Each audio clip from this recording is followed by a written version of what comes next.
Nous sommes le samedi 20 mars. Chers auditeurs de Radio Arc-en-Ciel et de YouTube, bonjour. Lina avec vous pour vous inviter dans ce temps de carême à rechercher les pas du Seigneur dans nos vies. Tout d'abord, écoutons ce chant d'abandon à l'amour du Père de la communauté de l'Emmanuel. Mon Père, je m'abandonne à toi. Mon Père, je m'abandonne à toi. Fais de moi ce qu'il te plaira. Quoi que tu fasses, je te remercie. Je suis prête à tout, j'accepte tout, car tu es mon Père. Je m'abandonne à toi, car tu es mon Père. Je me confie en toi.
Lecture du livre du prophète Jérémie, chapitre 11, versets 18 à 20.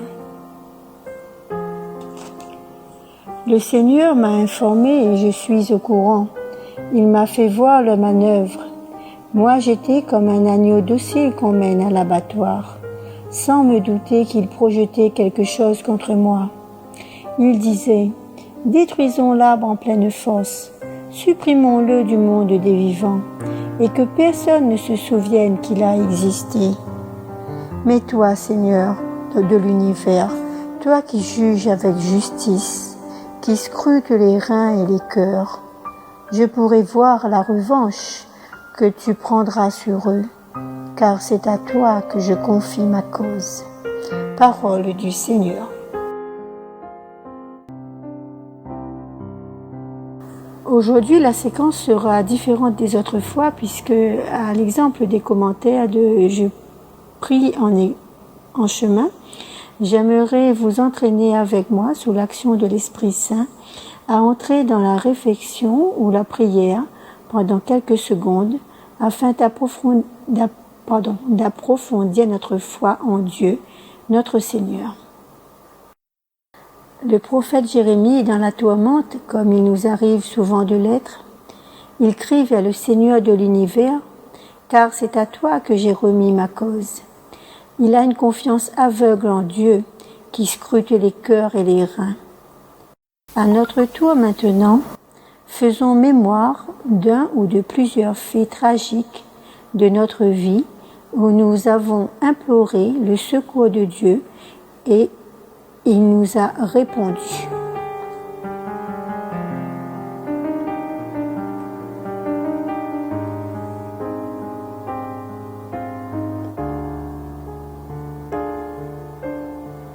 Dans la première lecture, et le psaume 7 qui va suivre, c'est une victime innocente qui demande à Dieu de la sauver des griffes des impies, des méchants.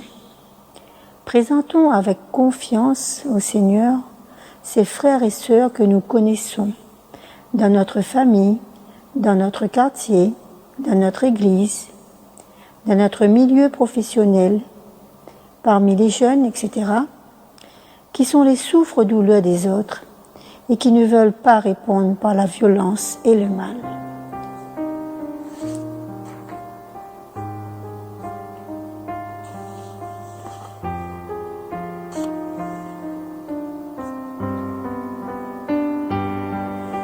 Quel geste pourrions-nous poser pour venir en aide à ces malheureux? Un sourire? Une présence amicale? Une aide financière? Leur donner de notre temps? Une parole d'espérance et de lumière? Mais pas seulement à notre famille, mais à toutes les personnes que le Seigneur met sur notre route. Prions.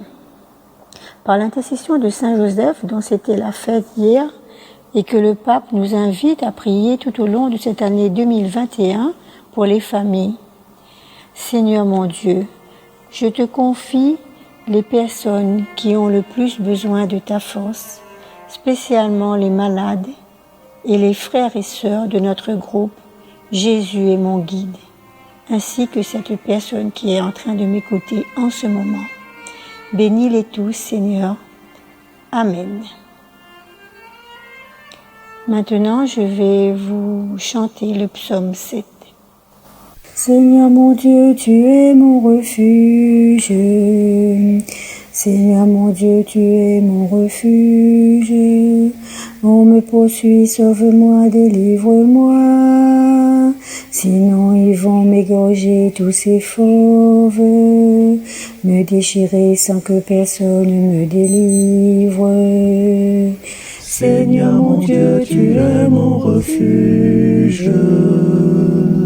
Juge-moi, Seigneur, sur ma justice. Mon innocence parle pour moi. Mets fin à la rage des impies, affermis le juste. Toi qui scrutes les cœurs, les reins, Dieu le juste. Seigneur mon Dieu, tu es mon refuge. J'aurai mon bouclier auprès de Dieu, le sauveur des cœurs droits. Dieu juge avec justice, je chanterai le nom du Seigneur, le Très-Haut. Seigneur mon Dieu, tu es mon refuge. Seigneur mon Dieu, tu es mon refuge. Et pour finir, voici une prière en l'honneur de Saint Joseph. Saint Joseph, veillez sur ma famille et mon travail. Aidez-moi afin que les épreuves du quotidien ne me détournent pas de mon Père. Priez pour que je m'abandonne comme vous, toujours plus, à sa volonté. Amen. Voilà, chers amis, je vous souhaite une très bonne et sainte journée dans l'amour du Seigneur. À bientôt.